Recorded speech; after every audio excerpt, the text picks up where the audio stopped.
Hi friends, எல்லாருக்கும் வணக்கம். மார்கழி மாதம் விடிய காலையில் எழுந்து குளிச்சுட்டு கோலம் போட்டுட்டு இந்த மாதிரி விளக்கு இருக்கிற சந்தோஷம் எதுலேயுமே இருக்காதுங்க. ஃபஸ்ட்டு இந்த வேலையை நம்ம செய்கிறதுக்கு முன்னாடி கொஞ்சம் சோம்பேறித்தனமாக தான் இருக்கும். ஆனால் அந்த வேலையை செஞ்சு முடிச்சதுக்கப்புறம் ரொம்ப ஹாப்பியாக இருக்கும்.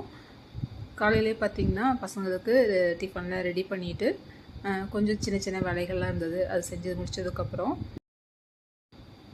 வீட்டில் தண்டு இருந்தது. சரி 2 பேர்த்துக்கும் ஜூஸ் போடலான்னு சொல்லிட்டு எடுத்து கட் பண்ண ஆரம்பிச்சிட்டேன். கண்டிப்பாக வந்துட்டு 30 வயசுக்கு மேலே வீட்டில் இருக்கிற ஜென்ஸாக இருந்தாலும் சரி, லேடிஸாக இருந்தாலும் சரி, வாரத்தில் 2 டைமாவது வந்து முடிஞ்ச அளவுக்கு வாரத்தில் 1 டைமாவது நம்ம வந்து தண்டு ஜூஸ் எடுத்துக்கணுங்க. நம்ம உடம்புல கிட்னியில் இருக்கிற ஸ்டோன் வந்துட்டு வெளியே வரத்துக்கு ரொம்ப நல்லது. கண்டிப்பாக எடுத்துக்கோங்க. தண்டு ஜூஸ் பண்ணுறதுக்கு தண்டு பொடிசாக கட் பண்ணிவிட்டு 1/2 கிளாஸ் தண்ணி விட்டுட்டு நல்லா நைஸாக அரைச்சதுக்கப்புறம் ஃபில்டர் பண்ணிவிட்டு கொஞ்சமாக உப்பு மிளகு சேர்த்துட்டு குடித்தாலே சூப்பராக இருக்குங்க.